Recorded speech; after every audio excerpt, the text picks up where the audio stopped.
I've got people who are in business now and they still spend 90% of their time on the wrong stuff. Some things happen gradually. Don't try to speed through time and fast forward. Do it step by step. Go get a job. Go pour a patio. Go build a pergola. Go get it done. And then you start to understand where all the things that you hadn't really thought about rear their ugly head, right? And you're going to learn a lot through this about how you avoid some of these pitfalls and how you build systems to avoid it in the future and to make sure it happens. But to start, get that job done. Less stress, more time, more money. Welcome to the Cash Flow Contractor. Short.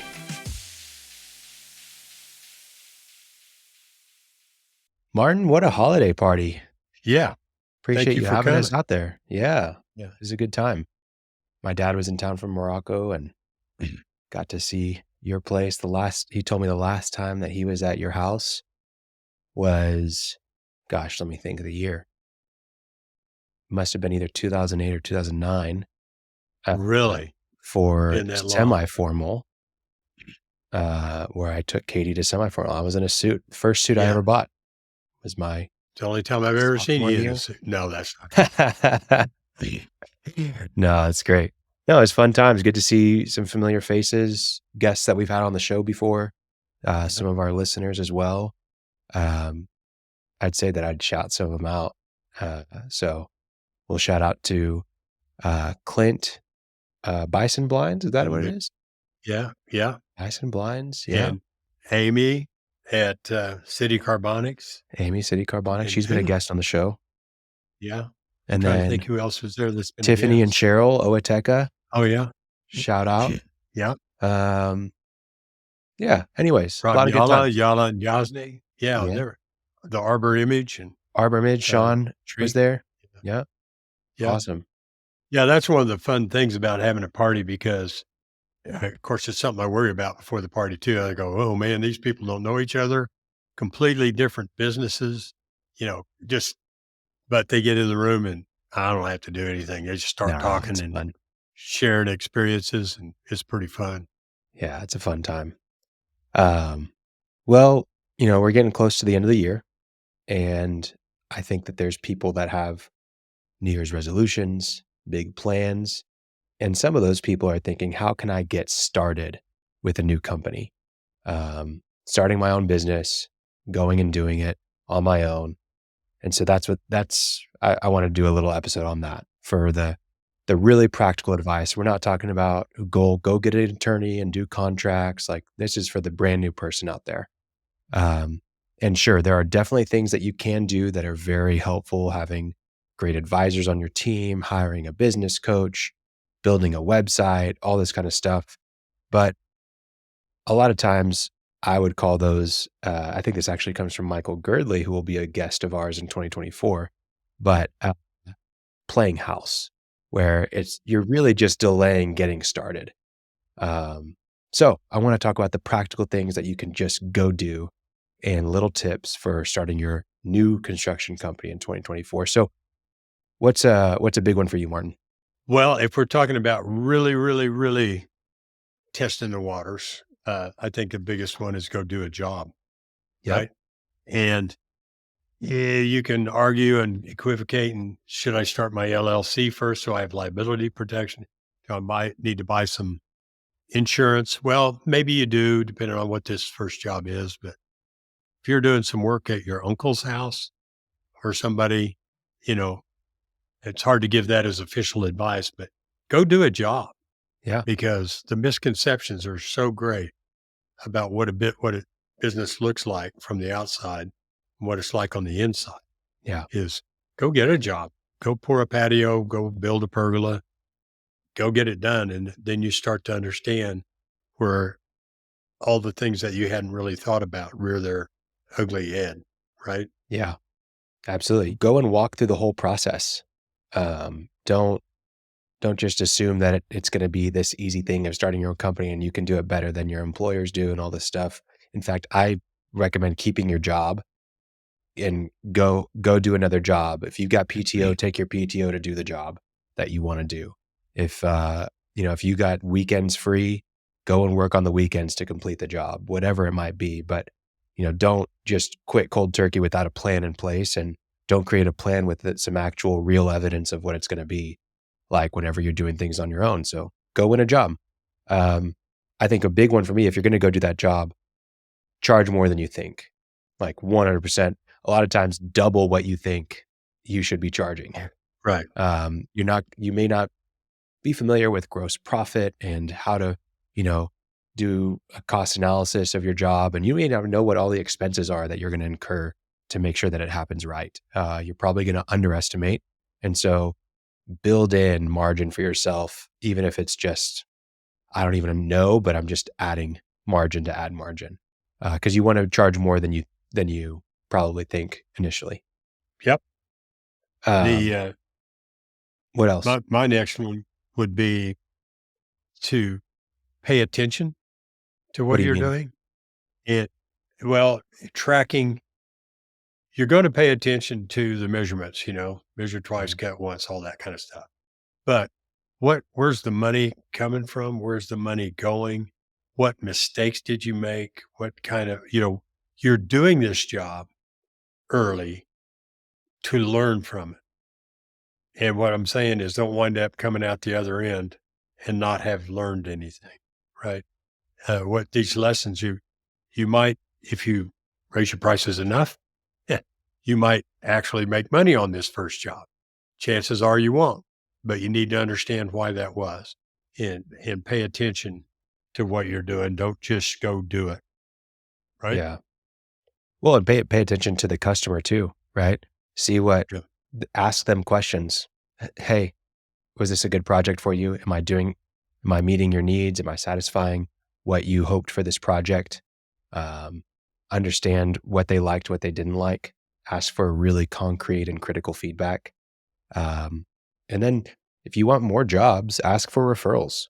That's going to be your first source of marketing, not going and running ads on Facebook and all this stuff. Just ask for referrals. Hey, who do you know that would like this? Anybody that I can contact and reach out to. And then really listen to what was the most valuable thing from there, because you've said this in the past. You cannot add value. You can only add cost. Is that something along those lines? What was it, Martin? Yeah. No, you don't add any value. You add cost.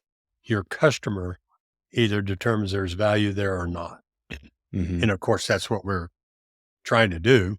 But yeah, you can only add costs. They're the ones who add the value. Yeah. And so I think along those lines, if you're starting out, really define the scope of this project. Be like abundantly clear that this is exactly what's going to happen and how it's going to happen. If you're building the pergola, as detailed as the inches of every single piece of material that you've got that you're putting in the ground, how deep it's going to go into the ground, how long each step is going to take, be as thorough as possible so that you have a very clear scope and you don't start trying to add things that aren't in the scope. Stick to the scope. Right. Yeah, I think that's a huge one. I think, other little things that come to mind are pay attention to what you're enjoying and what you're not enjoying. Are you enjoying getting your hands dirty? Well, then your first hire is not another person to get their hands dirty with you. It's to give you more time to get your hands dirty. Hire someone else that's going to handle the materials order and handle the, customer correspondence and handle the admin side and the billing and everything like that. Start taking note of what those things are that you don't enjoy and focus your efforts on what you do enjoy. I'd say that's something to maybe keep in mind. What are some things not to do, Martin? Not to buy a new truck and get it wrapped. Right? Yeah. I mean, that happens. People go into misconceptions from outsiders looking into businesses. They always think, well, you set your own wage, you set your own hours, and you get to drive a company vehicle, get to take vacation whenever you want. All of those things are not strictly misconceptions, but in practical terms, they are. Theoretically, you can reach a point in your business where you can take more money and spend more time. but initially it means you're going to work more, right? And it's just obvious to me. A lot of contractors use the fact that I started an LLC to buy. There's one in this near area here. Buy a Hummer and wrap it. Well, for a contractor, I won't say the name of this contractor. A Hummer, really? You know, It's the guy efficient, wanted a Martin. Hummer. So yeah, I have what you can put a box in the back seat, I guess. But it's just obvious that they kind of went into it with a misconception. Earn your way into that kind of thing, which is outside the business, which is a reward from your share of profits. So, yeah, being really careful with the funds that you have and paying attention to what's coming in and what's going out. And do not buy things that you do not absolutely need, even though I know this guy needed that Hummer, right? I Yeah. have no idea what he needed it for. Yeah. Right. That's my excuse. So that's one thing I would not do. Yeah. Well, I've got a few here. Don't take a loan out. I mean, you should be funding the quote unquote business, which is just you at this point, through the projects that you sell. Do not take a loan out to buy fancy equipment. I mean, if you've got a really thorough business plan that you've thought through, that you've had multiple advisors on, that weren't just the bank trying to sell you the loan, but someone who's actually gone and done it, then maybe. But for the most part, the project funds, the money from the project funds the project. And that comes to the next point. You don't fund the project. You need to take a deposit on the project. Yeah. You need to have a schedule for payment from the customer. And it's not something where you're taking out your life savings to do this job for somebody and fund it and then not get paid, right? So make sure that they're able to pay and that they've given you a deposit to get started. And you're going to learn a lot through this about how you avoid some of these pitfalls and how you build systems to avoid it in the future and to make sure it happens. But to start, get that job done. And on the flip side of that, don't take a draw on the job. Like, don't think that just because you got paid the deposit, that's now what you're going to use to buy the new truck that you want, or to put a down payment down on the truck, or something that's unrelated to the job. Have some discipline and just use the funds for the job until the job is 100% done. And even then, don't take a draw out. Use that money to invest in the next job. Maybe you do need a little bit nicer equipment. Maybe you do need to have, a logo made so that you feel like you can look more presentable and have a business card made. But let the funds from the business pay for those things rather than you just funding it or taking a draw on the job to do those things in advance. Have some patience is what they call it, right? Yes. We say to my daughter, there's an alphabet book that has rhymes and you go through each letter, and P is for, and then she'll say patience when she's really like frustrated and she wants something. And then some things happen and then she goes gradually. And it's the same thing here. So I didn't know it. Yeah. It's the same thing here. Patience and gradually. Yeah. Yeah. Some things happen gradually. Don't try to, speed through time and fast forward. Do it step by step. Follow the steps. Don't overpromise. Don't try to act act as if is helpful, but don't act like you can do something that you actually can't. Like, be real that you can do something, and don't overpromise that you're gonna do this great thing. Way better for you to underpromise and overdeliver. 100%. Um, There's another thing at some level, you need to track the customer's funds. mhm. That, I'm always for books, but maybe you're not doing that before you even start your company. But you have a separate bank account so that you can see where the money went, because money goes away unbelievably fast. And it's just amazing to understand, try to figure out where it went. And that's something, especially if you are taking deposits from somebody, that you need to make sure that money gets spent on their project. Yeah. And you need to be able to see that.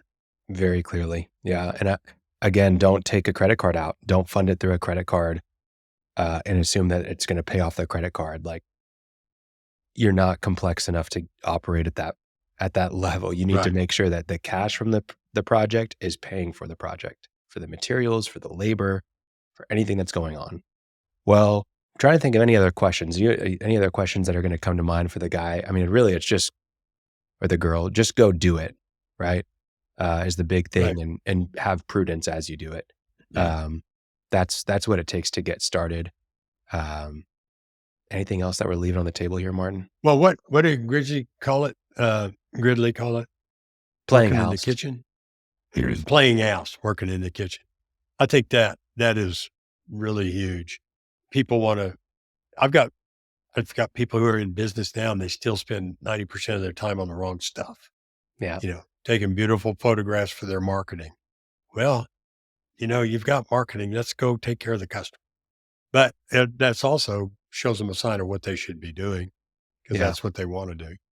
But go out and actually do a job, see if you like it, see if you can make money, see if there's anything left, and then do another one.